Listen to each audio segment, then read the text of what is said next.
El título es ¿Dónde está vuestra fe? No nos dejemos vencer por el temor. Quiero contrastar la fe y el temor. El temor es un gran problema mundial, es un enemigo a batir, siempre acechándonos. Pero mirad lo que dice en Mateo capítulo 8 y versículo 23. Cuando entró Jesús en la barca, sus discípulos le siguieron y de pronto se desató una gran tormenta en el mar, de modo que las olas cubrían la barca. Pero Jesús estaba dormido y llegándose a él le despertaron diciendo: Señor, sálvanos que perecemos. Y él les dijo: ¿por qué estáis amedrentados, hombres de poca fe? Y ahí puedes ver que lo que vence el temor es nuestra confianza, es nuestra fe. ¿Por qué estáis llenos de temor? En Marcos 4:40 lo dice de esta forma.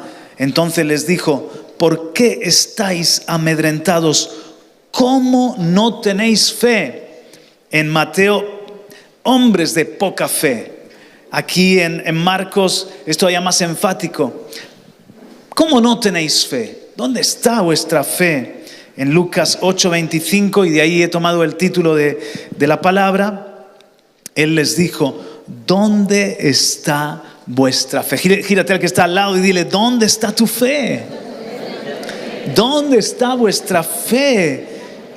Les preguntó Jesús: ¿por qué estáis con temor? ¿Por qué estáis amedrentados? ¿Dónde está vuestra fe? La fe vence el temor. La fe es lo que os hace estar en paz, como yo estoy en paz. Entonces se levantó, reprendió a los vientos y al mar, y sobrevino una gran calma. Y los hombres se maravillaban diciendo: ¿quién es este que aún los vientos y el mar lo obedecen? Pues el creador de los vientos, del mar y del universo, ante él obedece la creación.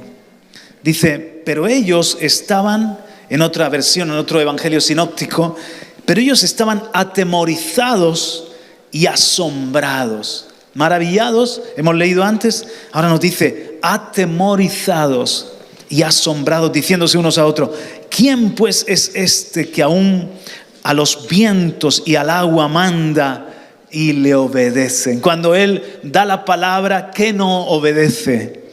Porque su palabra tiene dominio, tiene gobierno, toda autoridad le ha sido dada en los cielos y en la tierra. ¿Qué le pasaba a Jesús? Bueno, Jesús estaba experimentando lo que dice el Salmo 3:5. Yo me acosté y me dormí. Desperté, pues el Señor me sostiene. Jesús sabía que el Padre cuidaba de él, que el Señor era su sostén, que nada escapa al gobierno y al cuidado de Dios. Y en nuestra vida podemos decir lo mismo. Nos podemos ir a la cama con paz, nos podemos dormir si hay cosas que quizás nos quitan el sueño, porque el Señor te sostiene, porque el Señor te cuida, y Él es más grande que la enfermedad, Él es más grande que todo guerra, gobierno, mala noticia, apagones, todo lo que puede ser de inquietud para nosotros. Él me sostiene, Él gobierna nuestra vida y Él es el que calma la tempestad. Aleluya. La frase no temas, o equivalentes como puede ser no tengáis miedo, no temáis, aparece en la Biblia aproximadamente 365 veces. Dependiendo, claro, de la versión, de la traducción, va a ser un poco más, va a ser un poco menos, pero esa cifra se corresponde a una vez por cada día del año. Es un recordatorio de que podemos tener confianza y fe en Dios todos los días de nuestra vida. Para cada día de nuestra vida hay un Dios que te dice: no temas. Aleluya.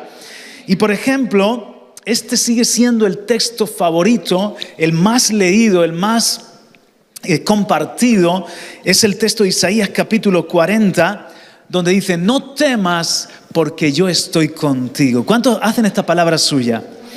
En la versión YouVersion de la Biblia, año tras año se sigue compartiendo este texto, este pasaje como el favorito, pues en tiempos de pandemia, cuando vivimos la pandemia, en momentos de guerra, de incertidumbre mundial.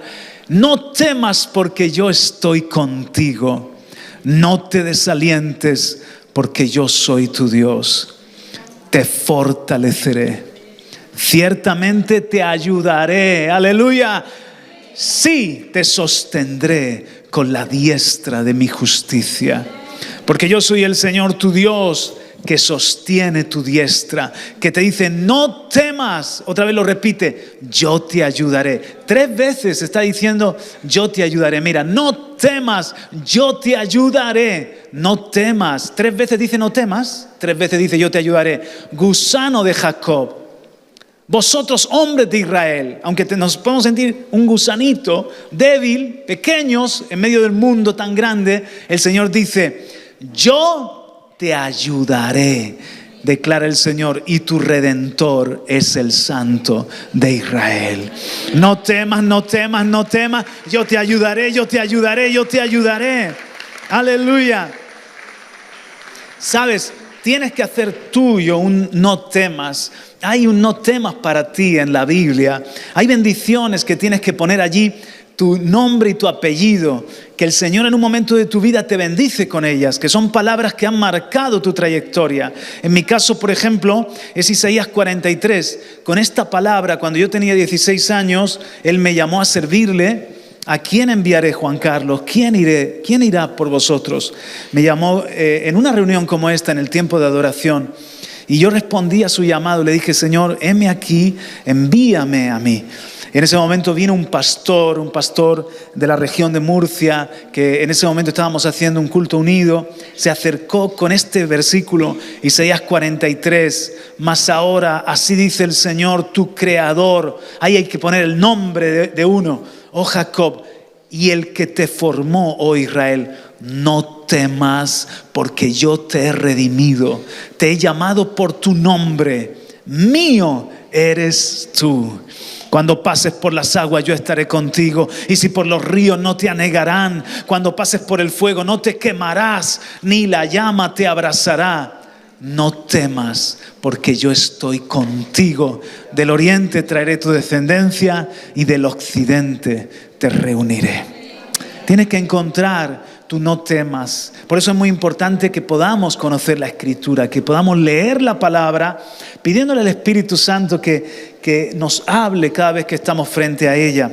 Pero mira, además de un no temas para cada día, hay un no temas para cada situación desafiante. 365 no temas. Pues para cada situación que es adversa, que es un desafío, hay específicamente un no temas de parte del Señor. Vamos a hacer un jueguito. Por ejemplo, para 1 Crónicas 28:20. ¿Para qué puede servir? Voy a leerlo.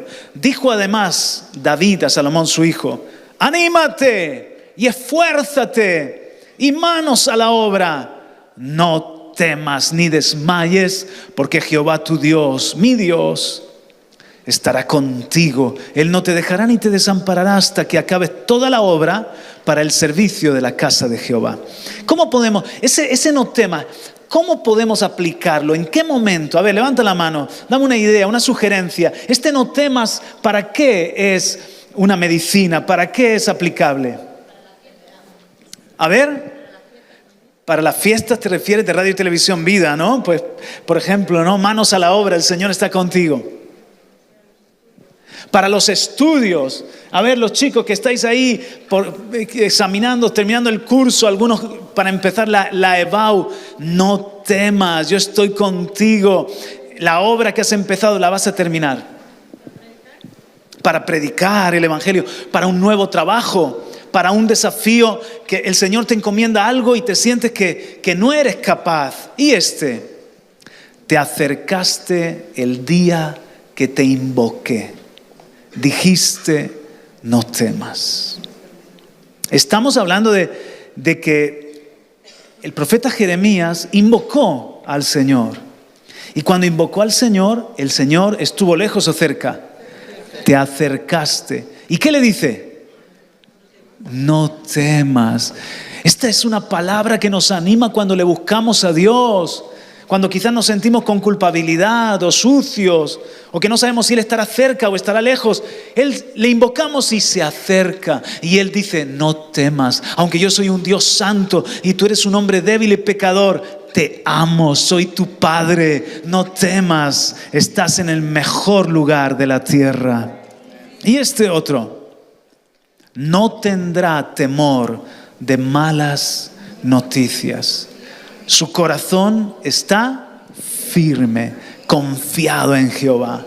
Asegurado está su corazón, anclado, firme. No temerá hasta que vea en sus enemigos su deseo. A ver, no temas. Levanta la mano, ¿a alguien se le ocurre? Sí. Cuando estás esperando diagnóstico quizás o esperando resultados de una enfermedad, ¿por qué lo dirá Tati? ¿Por qué lo dirá Tati que ha estado ahí sufriendo con su mano, con su brazo, pero no es maligno? No es maligno. ¿Y cuándo vamos a verte nuevo tocar la batería? ¿Ya estás? Un aplauso al Señor por eso, aleluya. No temas. O cuando ves las noticias en la tele o en internet y escuchas, ¿verdad?, ciertos pronósticos. Se va a liar la marimorena, la tercera guerra mundial. ¿Qué hará Putin? ¿Qué hará Trump? Yo qué sé. No temas malas noticias. Estamos asegurados, confiando en Jehová. Mi confianza no está en el hombre, está en el Señor. Aleluya. Y no te he mandado. Sé fuerte y valiente. No tengas miedo ni te desanime, porque el Señor tu Dios está contigo donde quiera que vayas. ¿Para dónde sirve no temas? Para obedecer cuando te da una instrucción. Más. Un reto que te pone delante. Más. Cuando emigras a otro lugar, en una nueva tierra, donde quiera que vayas está contigo. ¿Sí?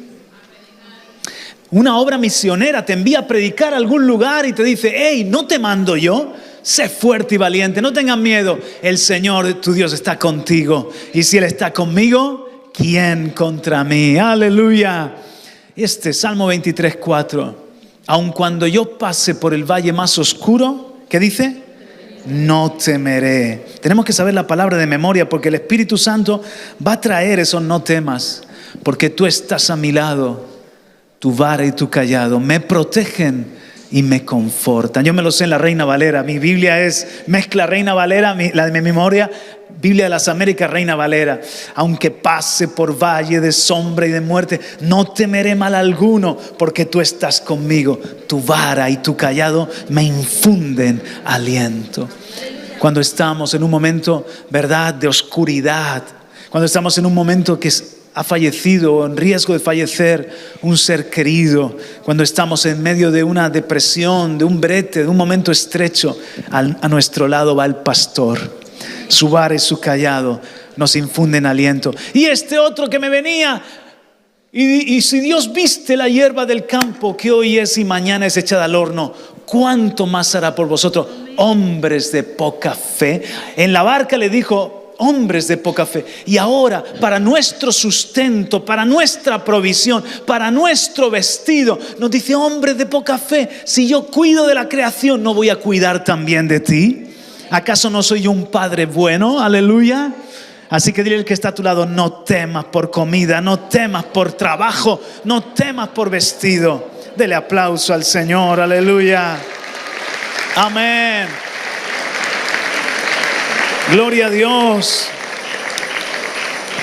El temor puede debilitar la voluntad, nublar la verdad, robarnos libertad. En muchas ocasiones las Escrituras muestran que el miedo se convierte en una trampa que impide al ser humano actuar, decidir, avanzar. Este miedo no viene de Dios, sino es una estrategia del enemigo, una vieja estrategia del enemigo contra el hombre. Dice en Sofonías 3:16, en aquel tiempo se dirá a Jerusalén, voy a poner aquí, en aquel tiempo se dirá a los pies del rey, no temas, iglesia, no se debiliten tus manos. Pero hay un principio, el temor paraliza, El temor debilita. Hace que nuestras manos se cansen, se debiliten. El temor tiene un efecto paralizante, porque de alguna manera nubla nuestra visión de un Dios grande y nos quedamos encerrados en nosotros mismos, en nuestras incapacidades. Empezamos a dudar de cara al futuro. Parece que nuestros enemigos o nuestros problemas son más grandes que Dios. Pero en ese momento viene el rema de la palabra. Por ejemplo, 1 Juan 4:18. En el amor no hay temor, sino que el perfecto amor echa fuera el temor. Tengo un Padre que me ama, tengo un Padre que me cuida. Él hará que todo ayude para bien. Él no me va a dejar nunca ni me va a desamparar. Aunque padre y madre me abandonaren, me dejaren, con todo mi Dios me recogerá. El amor de Dios expulsa el miedo y otra vez nos podemos poner en movimiento a través de la fe. ¿No es cierto? La fe no elimina nuestros desafíos, pero nos capacita para enfrentarlos sin ser dominados por el miedo. Uno de los problemas que tenemos hoy en día es que todo está cambiando, nuestro mundo está cambiando. Hay incluso Instagramers, YouTubers, cómicos, humoristas que dicen: esto es ya demasiado. Las cosas que le tengo que contar a mis nietos son demasiado. Esto que en poco tiempo haya vivido, que si una pandemia, que si danas, que si terremotos, erupciones de volcanes, cambio de reyes, bueno, cosas muy locas. Hemos vivido cosas, la inteligencia artificial, la revolución tecnológica, las criptomonedas. Es que en nada de tiempo el mundo está cambiando de forma muy acelerada. Y eso nos puede producir una ansiedad, una zozobra, en el sentido de que ya no es el trabajo algo que más o menos controlo, sino que el trabajo de repente me tengo que estar constantemente reciclando porque cambia a pasos agigantados. Ya la sociedad, la forma de educar a nuestros hijos, sin ir más lejos, no es lo mismo cuando Vanessa y yo fuimos padres que los que son padres ahora.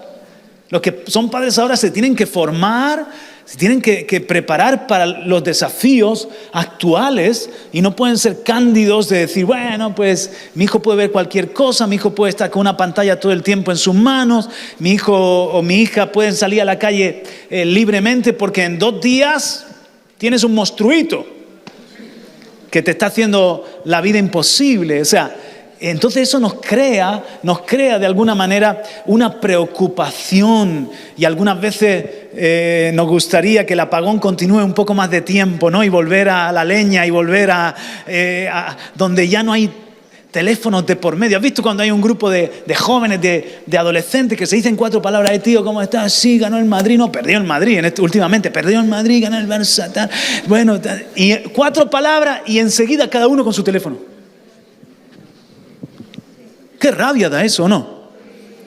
Y tú pasas por ahí y ve a 4 o 5, que yo lo hago todo el rato aquí en la iglesia. Tío, ¿no tenéis nada que contaros, nada más?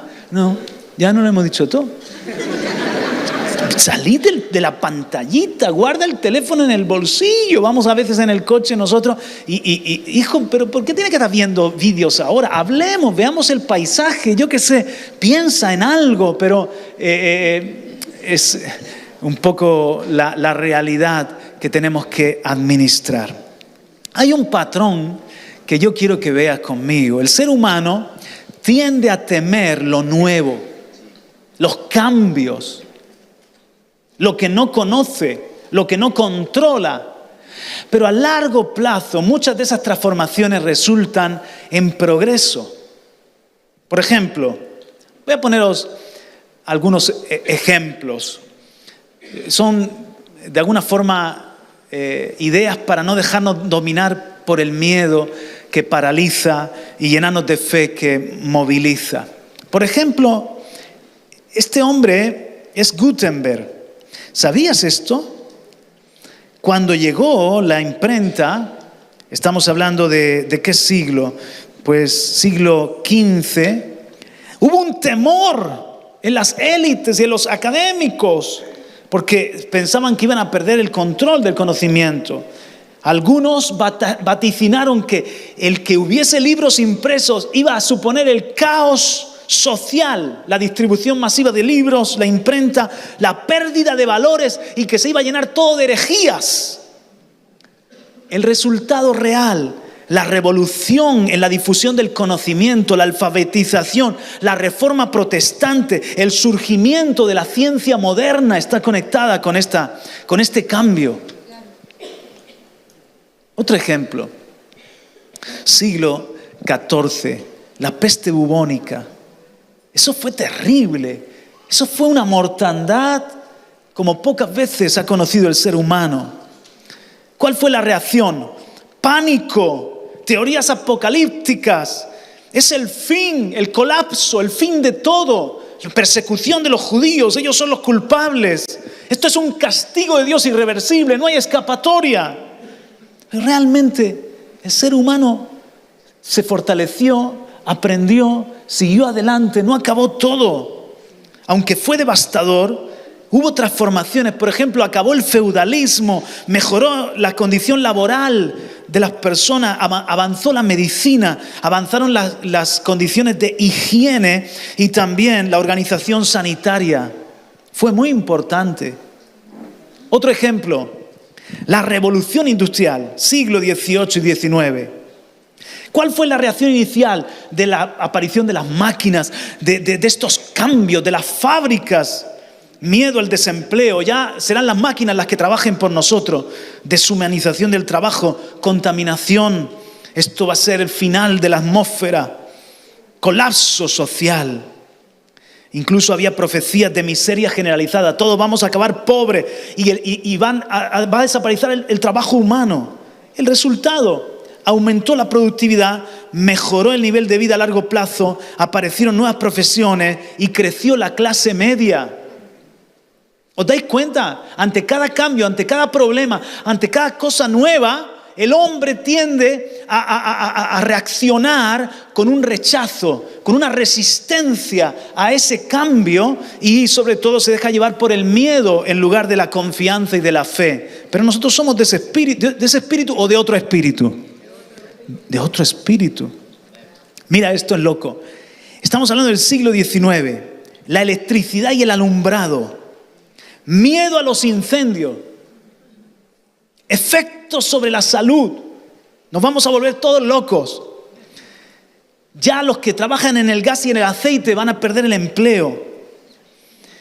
Rechazaron las primeras bombillas como si fuera algo diabólico. Resultado, se transformó la vida urbana, mejoró la seguridad, mejoró la productividad. Sigo. Las vacunas, siglo XVIII en adelante. La reacción parecida a la que hemos tenido hace poco con las vacunas de la pandemia. Rechazo social, acusaciones de herejía, miedo a los efectos secundarios. Estamos interfiriendo en la voluntad de Dios. Si Dios quiere que nos enfermemos, murámonos felizmente. Que provocarían deformidades y alterarían a la humanidad. Ellos ya se imaginaban seres humanos de 4 brazos y cosas así. El resultado, la erradicación y control de enfermedades mortales como la viruela, la polio, el sarampión, aumento de la esperanza de vida y una reducción masiva de la mortalidad infantil.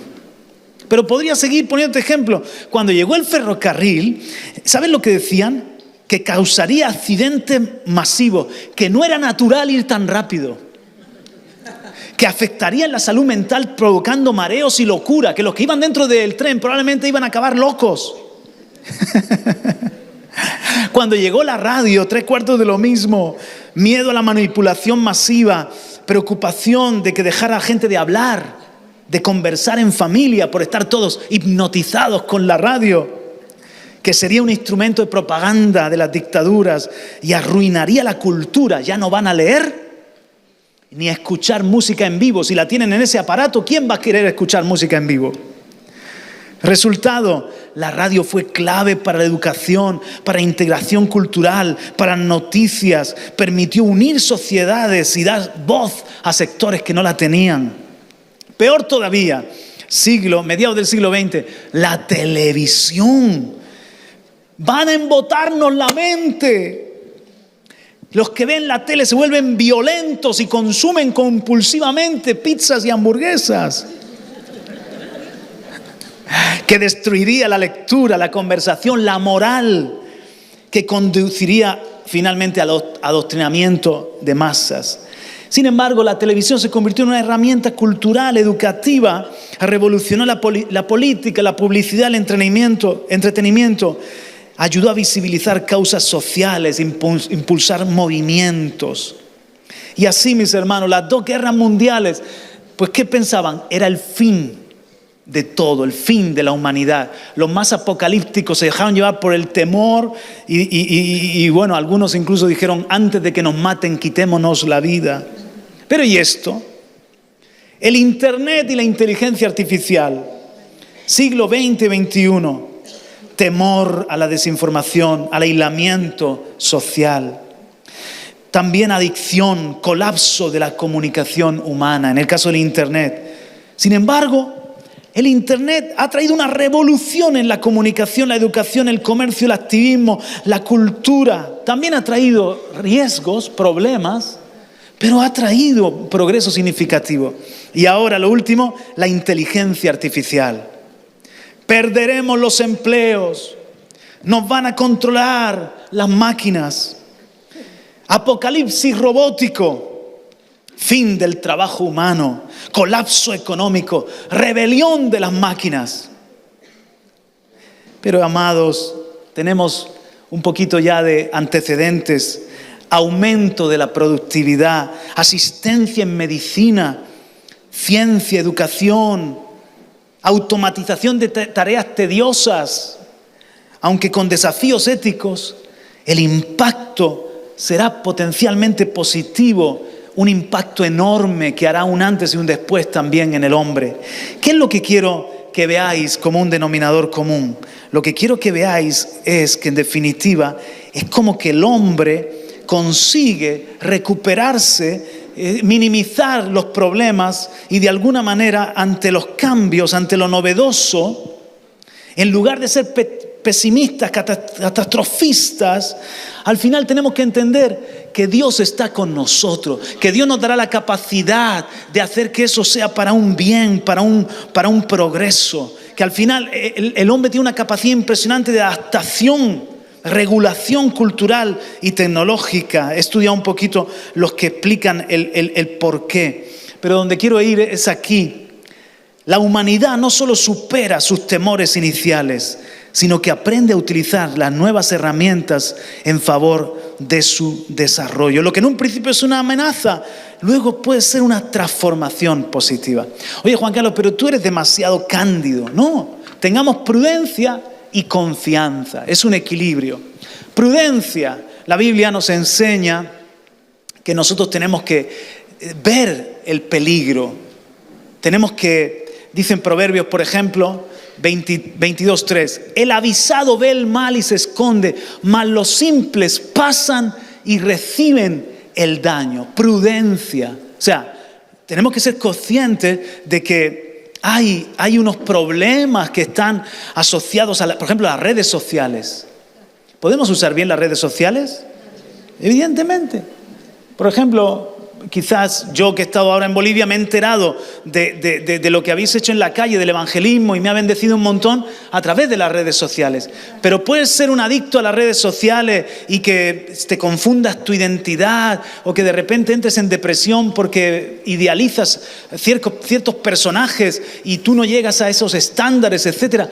Claro que sí, y tenemos que tener una prudencia para no acabar controlados, para no acabar, tenemos que ser conscientes de que hay algoritmos hoy en día muy desarrollados para que nuestros hijos no dejen de estar scrolleando y no dejen de estar con chutes de dopamina. Entonces hay que ser intencionales y hay que tomar un control sobre los dispositivos electrónicos y etcétera. O sea, por ejemplo, el problema hoy en día de tanto entretenimiento y tanta diversión puede desembocar en incultura, en que no leamos un libro, en que no nos relacionemos en el cara a cara, en el tú a tú, en el piel con piel. No vamos a ignorar los problemas de nuestro tiempo, debemos ser prudentes, pero no debemos, en cambio, caer en miedo, con confianza. Di conmigo, valentía y esperanza. Como dice, mira que te mando que te esfuerces y seas valiente. Vamos a usar los progresos para la causa de Cristo. Vamos a ser gente de nuestro tiempo. Vamos a ser gente que cuando las personas se echan mano a la cabeza y dicen, ¿dónde vamos a acabar? Vamos a acabar donde Dios quiere que acabemos. Cristo vuelve, hay victoria, hay salvación. Hay un Dios que nos da esperanza, ganas de vivir. Vamos a transmitir paz a la gente. ¿Estáis conmigo? Ni el temor que paraliza, ni la imprudencia temeraria. El camino es una prudencia llena de fe, discerniendo los peligros, pero no nos cerramos a los cambios y a las oportunidades. Hermanos, ¿dónde está nuestra fe? Jesús se lo preguntó a los discípulos. Vuélveselo a preguntar al que tienes a tu lado. ¿Dónde está tu fe? Pues voy a contestar esa pregunta. ¿Dónde está nuestra fe? En primer lugar, nuestra fe está en la palabra de Dios. Romanos 15:4. Porque todo lo que fue escrito en tiempos pasados para nuestra enseñanza se escribió, a fin de que por medio de la paciencia y del consuelo de las Escrituras tengamos esperanza. Dice en el 13, y el Dios de esperanza os llene de todo gozo y paz en el creer, para que abundéis en esperanza por el poder del Espíritu Santo. ¿Dónde está nuestra fe? Ese libro que tienes entre manos, quiero que me muestres ese libro bonito que se llama la Biblia, la palabra de Dios. Quizás alguno del Nuevo Testamento. A ver, en alto, déjala en alto. Si te huele el sobaco, baja rápido el brazo, pero los demás podéis dejar la Biblia en alto. Qué bueno, un montón de Biblias, un bosque de Biblia, me encanta. Ese libro que tienes en tu mano es para neutralizar el temor. Es para que puedas vivir con esperanza, con gozo, con fe, con confianza. Que seas un hombre o una mujer lleno de fe. Pero ¿en qué basas tu fe? ¿En qué basas tu confianza? En el Dios que no miente. En el Dios que promete y cumple. En la palabra de Dios, porque cielo y tierra pasarán, pero su palabra no pasará. ¡Aleluya! Ahí está mi fe.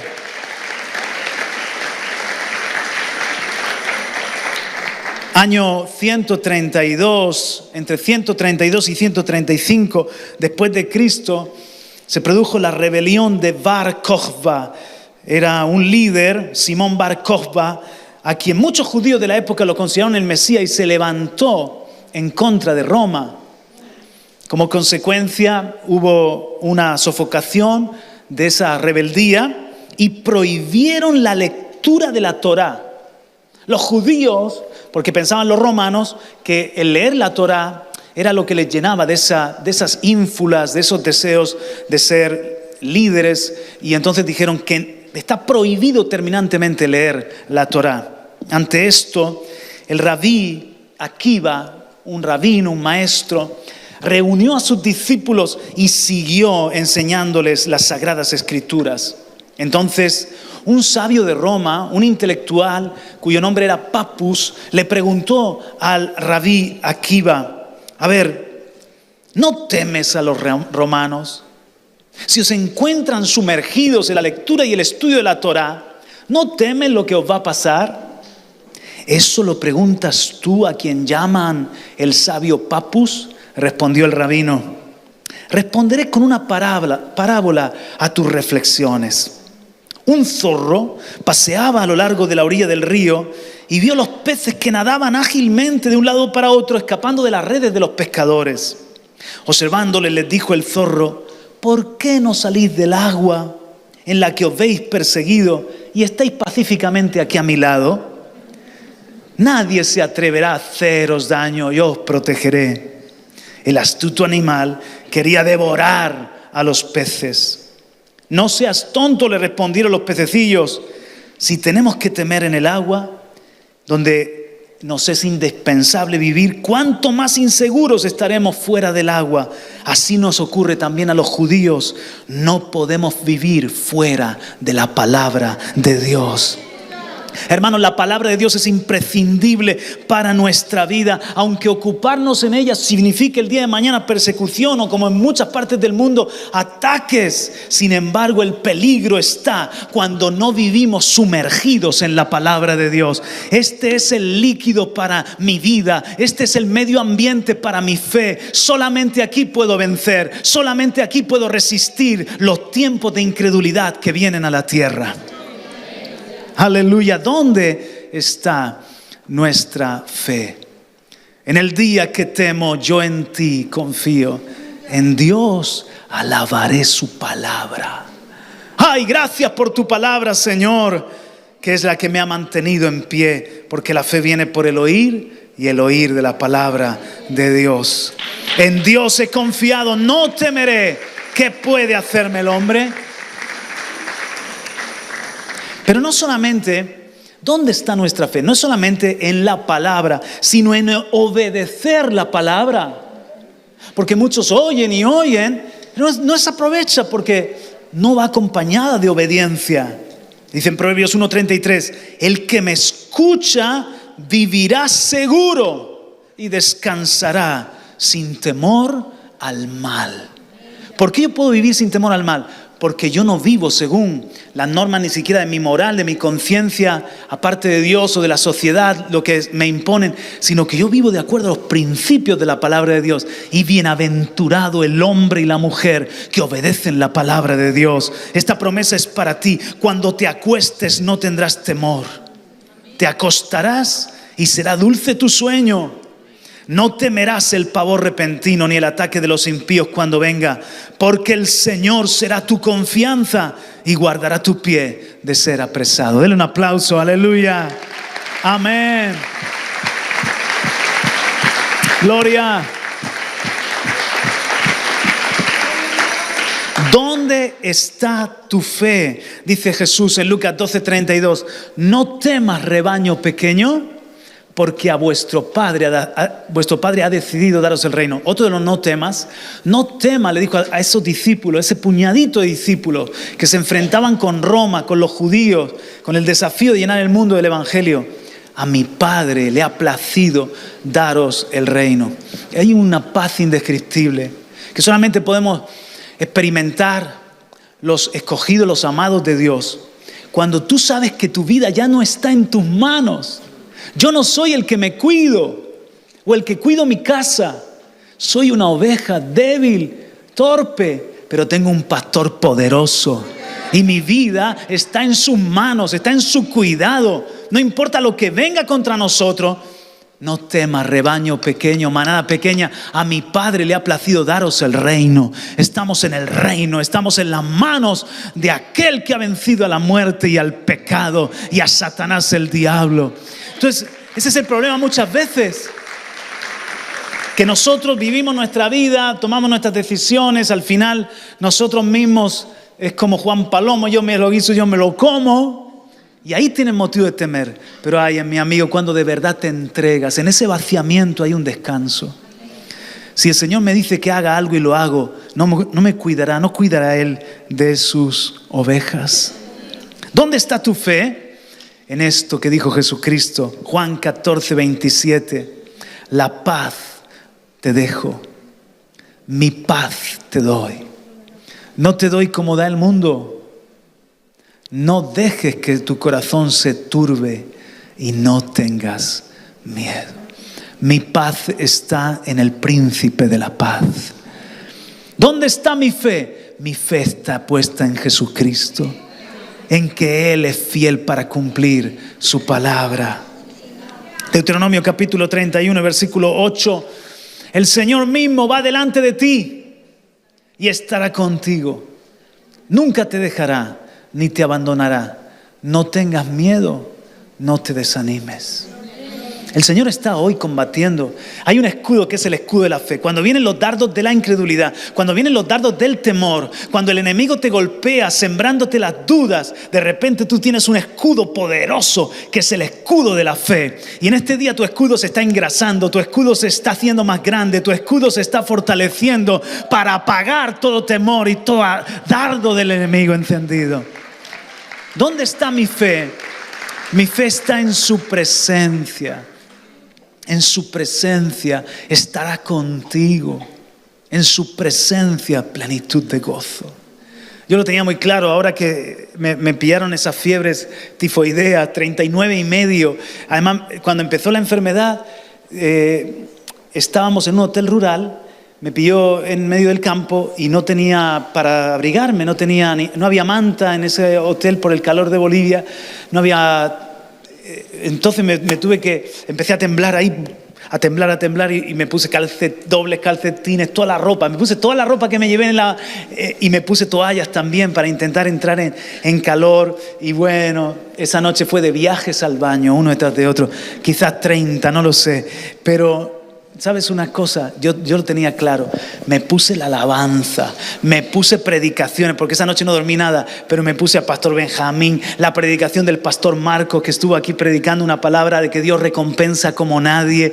Me ponía la música de adoración, porque yo sabía que en la presencia de Dios no iba a venir los temores. ¿Qué te está pasando? Porque todavía no tiene diagnóstico de lo que me estaba pasando, solo sabía que estaba ardiendo de fiebre y ya escuchaba la voz de mi esposa: otra vez te has enfermado, ¿cómo puede ser? Pero estoy en su presencia, estoy seguro, yo sé quién está conmigo, que Él no me va a dejar, que no me va a desamparar. Aleluya. Primera de Pedro capítulo 5 versículo 7: echa toda tu ansiedad sobre Él, porque Él se preocupa por ti. Salmo 34:4: busqué al Señor y Él me respondió, me libró de todos mis temores. Se levanta el temor, se levantan las malas noticias, se levanta una situación que es un Goliat, una guerra, yo que sé. Vuelve a ganar Pedro Sánchez cualquier cosa terrible. No puede volver a ganar, ¿no? Ya no puede. Amén, aleluya. Bueno, cualquier cosa así. A no ser que cambien la Constitución, no vuelve a ganar. ¿Qué es lo que tienes que hacer? Métete en la presencia, échale al Señor tu carga, pon tu ansiedad en Él, métete, búscale. Ahí está. ¿Dónde está tu fe? Nuestra fe está en orar, en dejar todos nuestros problemas en las manos del Señor. En ese momento Él se hace grande y nuestros enemigos se hacen pequeños. Aleluya, amén. Gloria a Dios. Hay dos espíritus. Uno es un espíritu de cobardía, de temor, pero dice aquí en Romanos 8:15: no habéis recibido el espíritu de esclavitud para estar otra vez en temor, sino que habéis recibido el espíritu de adopción, por el cual clamamos: Abba, Padre. O sea, el que está ahí arriba no es cualquiera, es mi Padre, es tu papá, es tu Abba, el que está ahí arriba. No tenemos un espíritu de cobardía. ¿Dónde está tu fe? En el espíritu. Tienes que reaccionar, porque en la carne todos somos medrosos y todos somos probablemente apocados, pero en el espíritu tengo un espíritu de fe. Mira cómo lo dice también en 2 de Timoteo 1:7: no nos ha dado Dios espíritu de cobardía, sino de poder, de amor y de dominio propio. Vamos, di conmigo: no tengo un espíritu de cobardía, sino de poder, de valentía. 2 de Corintios capítulo 4 versículo 13: pero teniendo el mismo espíritu de fe, conforme a lo que está escrito, creí, por lo cual hablé. Nosotros también creemos, por lo cual también hablamos. Entonces hay que hablar con el espíritu de fe. No podemos ser papagayos que repiten lo que dicen los periodistas, los conspiranoicos, los pesimistas, los fatalistas. Otra vez, sin ignorar la realidad, sin dejar de ser prudente. Pero no es mi espíritu el temor. No estoy aquí en la tierra para multiplicar la cobardía y la ansiedad. Tengo un espíritu de fe. Sé que Dios todavía ha de hacer cosas buenas en España. Sé que Dios todavía ha de hacer cosas buenas en la tierra. ¿Será llena la tierra de su gloria como las aguas cubren el mar? Sé que aún vamos a ver el avivamiento final antes de la venida de Cristo Jesús. Va a venir tiempo de milagros, tiempo de cosecha, un tiempo de gloria. La gloria postrera será mayor que la primera. No son frases hechas, es la palabra que creo, que confieso. Amén. Decirle al justo que se esconda en una cueva, que le irá bien. Di conmigo, el Señor cumplirá su propósito en mí. Di conmigo, en Dios haremos proezas. Aleluya. Y así tengo un espíritu de fe para creer y por lo tanto hablar. Aleluya. Amén. Gálatas 5:22 dice que el fruto del Espíritu es fe. Uno de los frutos del Espíritu. Cuando vivimos en el Espíritu, nos llenamos del Espíritu, sale la fe, el escudo de la fe. Entonces, ¿dónde está tu fe? Lo hemos visto en la palabra, lo hemos visto tengo un espíritu de fe, en la presencia, en la oración, en la búsqueda de Dios, en la alabanza también. Salmo 27:1. El Señor es mi luz. Vamos, lee conmigo a la de 3. 1, 2 y 3. El Señor es mi luz y mi salvación. Entonces, ¿por qué debería tener miedo? El Señor es mi fortaleza, protegiéndome del peligro. Entonces, ¿por qué debería temblar? Amén, aleluya. El temor está muy conectado con la oscuridad. El temor está muy conectado con la noche.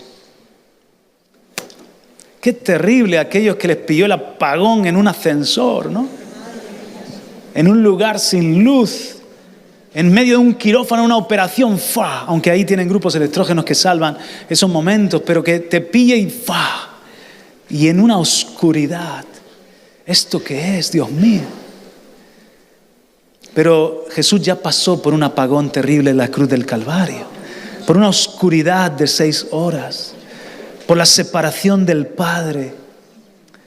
Él ha pasado ya por nuestros temores, por nuestras angustias, para que nunca andemos en oscuridad, para que siempre tengamos la luz de la vida. El Señor es mi luz y mi salvación.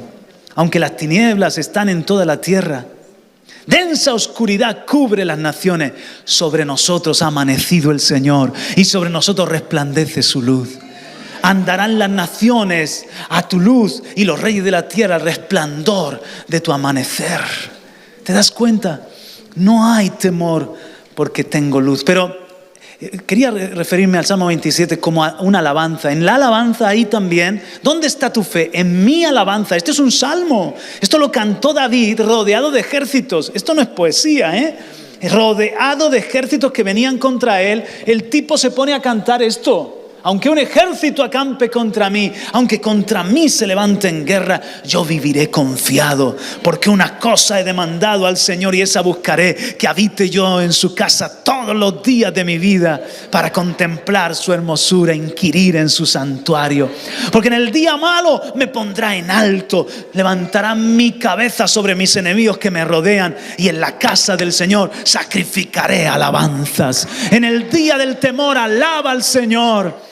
En el día del temor, levanta una alabanza de victoria. Amén. Seguid conmigo un poco más. Una de las preocupaciones de Jesús en los últimos tiempos, de cara a los tiempos que estamos ya, no solo es que se va a enfriar el amor, también la fe. Cuando venga el Hijo del Hombre, hallará fe en la tierra. Quizá el recurso más valioso que tienes, más precioso que el oro, es tu fe. La fe va a ser algo escaso, buscado y difícilmente hallado. Por lo tanto, mis hermanos, no solamente guardemos la fe, necesitamos un incremento de nuestra fe. A más maldad, yo necesito más fe. A más caos en el mundo, yo necesito más la gracia de Dios. Porque el justo por su fe vivirá. ¿Sabes que yo no puedo vivir por tu fe? Yo no puedo vivir por tu fe, aunque me la contagies.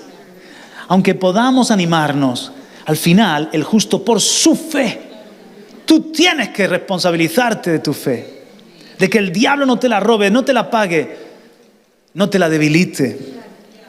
El Señor no puede hacer nada sin fe. Muy poco con poca fe y grandes cosas con una fe grande. Sí, en Nazaret no pudo hacer apenas nada por falta de fe. Muy poco cuando hay un pueblo que cree poco, pero puede hacer grandes cosas cuando hay una fe grande. ¿Y cómo obtener, Juan Carlos, una fe grande? Cuando entiendes que tu Dios es grande y bueno y fiel y verdadero. Y tú dices, mi fe, aunque sea pequeñita, el poder no está en mi fe, el poder está en aquel donde yo pongo mi fe. Él es grande, aleluya, amén. El retiro empieza el viernes por la mañana y daban lluvia todos los días allí en Bolivia. Y cuando dice llover, ¿cómo llueve? Viernes lluvia, sábado lluvia, domingo lluvia, un barrizal aquello. Y el campamento era con camping, con tiendas, nosotros llamamos de campaña, de acampada, la mayoría de la gente. Así que el viernes nos estaba lloviendo, ya el terreno ya estaba impracticable, como convertido en arcilla. Y había una preocupación, ¿no? Y tenemos la primera reunión el viernes por la noche. Y cuando ya le doy el micrófono a Marcelo y Marcelo comienza a dar las instrucciones, ¡buah!, me agarra una convicción impresionante. Me dice el Señor, ora. Digo, dame el micrófono de nuevo. Me da el micrófono y digo, hermanos, tengo fe, voy a orar. Padre querido, danos mañana un día de sol radiante. El domingo un día de sol precioso, que no caiga ni una gota y el camino se seque, porque si no se secaba el camino no podíamos salir de allí. Y que el sol seque el barro del camino en el nombre de Jesús. Amén. Chacho, yo estaba seguro de que iba a pasar. Digo, no va a llover, aunque el pronóstico era de lluvia. Pero también aprendí algo, a orar más preciso, porque esa noche diluvió, hermano. Esa noche pasó Noé con el arca por allí, por el lugar de la acampada. Pero tú sabes lo que es diluviar. Se mojaron todos. A mí me habían puesto en un dormitorio relámpago y tú digo, ¿cómo no oré incluyendo la noche, Padre? Pero ¿sabes lo más bonito? El testimonio más bonito, ¿sabes cuál es? Que salgo para afuera, los hermanos tendiendo la ropa. ¿Cómo estáis? Ay, pastor, no hemos mojado, no. Tendiendo la ropa, durmiendo. Se habían tenido que llevar las tiendas debajo de los chambaos que había allí, de los tejados que había allí. Y todo el mundo se había calado. Digo, Dios mío, ¿qué pueblo es este? Felices, cantando, riendo, alabando al Señor, poniendo la ropa a secar. Nadie se podía ir, también es cierto, pero eso nos pasa aquí en España. Madre mía. Es que yo no sé cómo a los pastores se les ocurre venir de campamento cuando no ven el pronóstico del tiempo. Mira, ellos durmiendo en un barracón, pero nosotros durmiendo aquí en camping. Eso hubiese sido terrible, hermano. No, yo ese día no salgo a predicar para evitar las quejas del pueblo como Moisés y Aarón. Pero esos hermanos felices, y ya no nos llovió más. Y ya el resto del fin de semana un sol, se secó el barro. Bueno, llegó un momento que los niños se bañaron en la pileta, llaman ellos, en la piscina y todo fue. Y decían los hermanos, pastor, qué bueno, la próxima vez mete la noche también en la oración. Chacho, una fe me dio Dios. Entonces luego nos llevó un taxista de la casa de Marcelo a la fundación en Satélite Norte, aproximadamente 40 minutos con el taxista.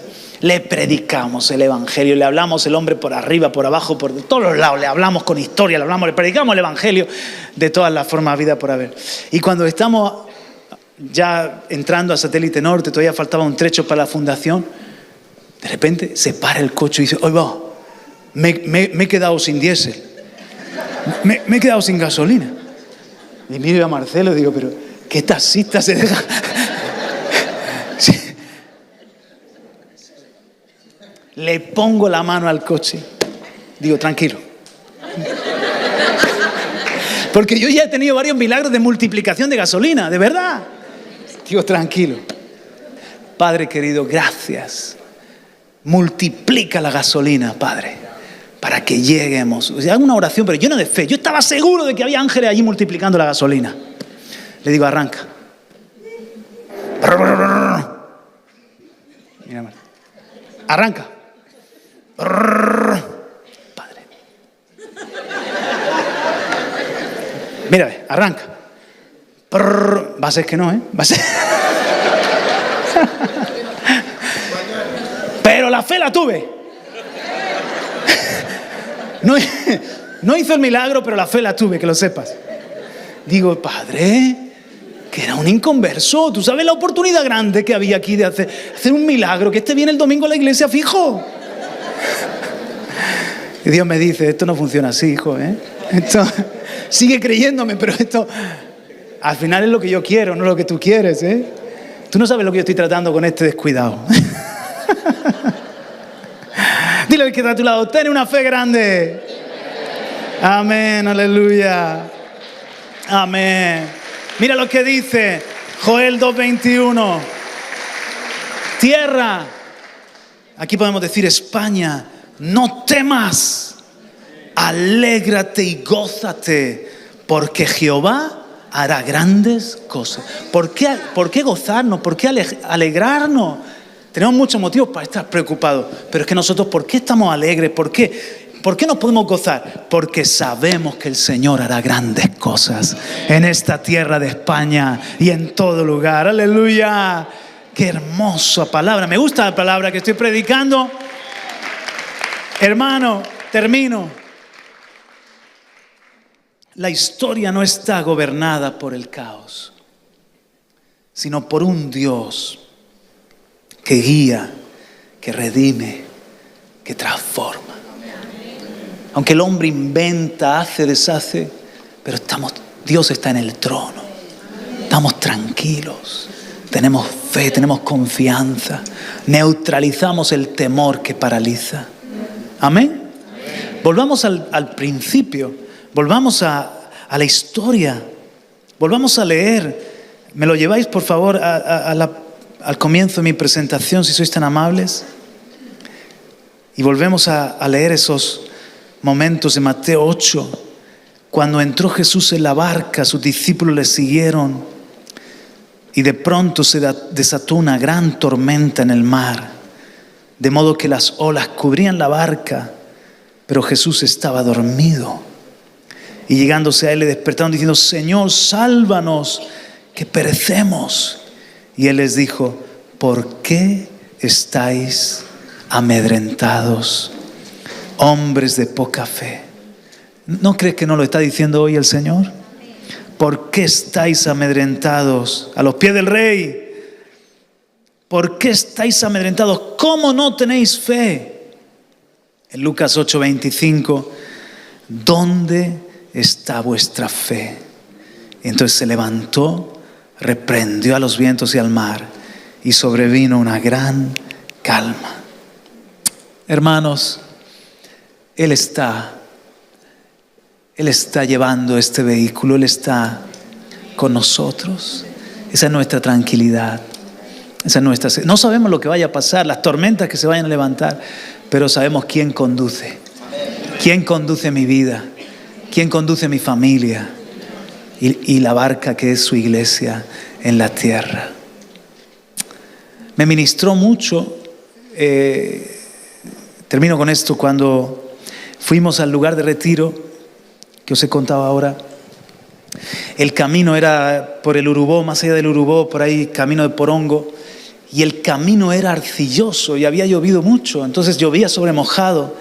Hermano, yo iba con Nelson, con sus hijos, con Mariela, y el coche no era 4x4, tampoco era un coche demasiado alto, era un coche utilitario, más bien para ciudad. Y yo sudé, yo perdí 2 kilos para llegar. Sudé lo que no está escrito, porque el coche no andaba patinaba y el coche iba... Y yo iba literalmente sentado en el borde del asiento y así, agarrado, sudando. Y yo veía a Mariela con su hijo, pastor, vamos a llegar enseguida, mira qué bonito, pastor. Y yo, están locos, perdidos. Iba ansioso hasta que Nelson se dio cuenta y me dijo, Nelson trabaja en el petróleo, trabaja en explotaciones. Me dijo, tranquilo, pastor, por estos caminos paso yo constantemente.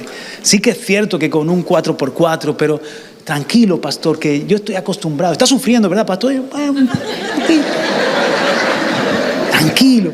Y él iba contándome su vida, que yo de repente veía un barrizal, que yo decía, ahí yo me quedo patinando. Y él me decía, ahora en segunda, un poco más rápido. Y el coche, y pasábamos yo. De repente, un camino que no hay huella. ¿Por dónde va a echar? Ahora por aquí. Tranquilo, pastor, yo conozco estos caminos. Yo he pasado por esto. Y yo le digo, Nelson, a la vuelta me vuelvo contigo. No hizo falta porque ya se secó el barro, pero hubo hermanos que tuvieron que sacar el coche con tractor. Hubo hermanos que se quedaron patinando. Y el tipo iba como en un crucero. La esposa detrás, ¿tú crees que iba ansiosa? Con los hijos felices de la vida. Yo iba así diciendo, es que no paso del primer barrizal, yo no paso. Y este tipo me llevó hasta que luego cuando llegamos al césped, el césped era una piscina verde. Que yo le dije, no te metas, no, déjalo, ya vamos andando. No, tranquilo, pastor. Digo, es una lancha, no es un coche, es una lancha lo que lleva este hombre.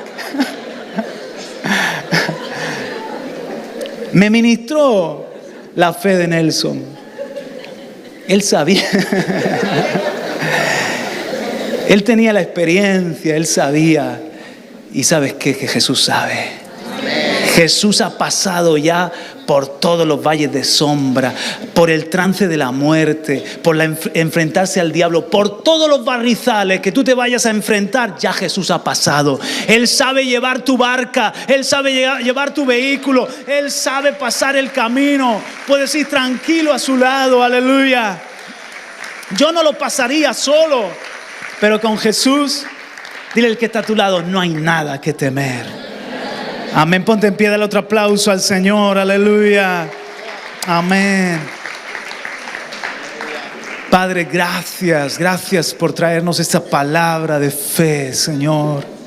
Gracias porque en medio de las naciones se levanta tu iglesia, columna y baluarte de la verdad. No somos como los hombres del mundo, como antes que no teníamos esperanza. Ellos temen, es lógico, porque no te ven a ti, Señor. Pero en este día tú pones colirio en nuestros ojos para ver, y te vemos reinando. Te vemos, Señor, al volante. Eso es lo que nos da la seguridad. ¿Dónde está tu fe? Gracias por recordarnos dónde está nuestra fe, nuestra fuente de fortaleza para poder vencer. Toda mentira del diablo, todo pesimismo, todo ataque de duda, de incredulidad. Vamos a ser prudentes, claro que sí, haremos el kit ese de supervivencia, tomaremos las medidas oportunas, todos los consejos que nos den, pero no estamos, Señor, en una ansiedad, como si nuestra vida pendiera de un hilo, porque nuestra vida está en el hueco de tu mano, porque sabemos quién es el pastor que nos lleva, aleluya, por verdes pastos y por aguas tranquilas. Y aunque pasemos por sombra de muerte, no tenemos temor.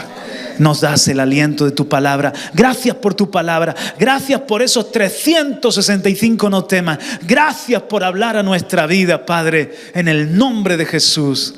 Amén. Y amén, amén, aleluya.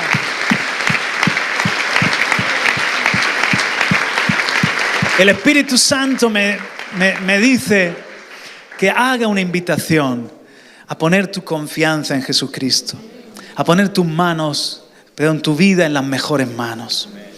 ¿Quieres orar? Vamos a orar juntos, porque quizá hay alguien que le da vergüenza hacerlo solito, pero al hacerlo juntos se anima. Vamos, pon tu mano en el corazón y repite conmigo: Dios bueno, Padre eterno, gracias por dar a Jesucristo para nuestra salvación. Reconozco que mi vida estaría presa del temor, de la ansiedad y finalmente de la muerte si no fuese por ti. Perdona mis pecados. Quiero entregarte mi corazón, mi familia, todo lo que tengo.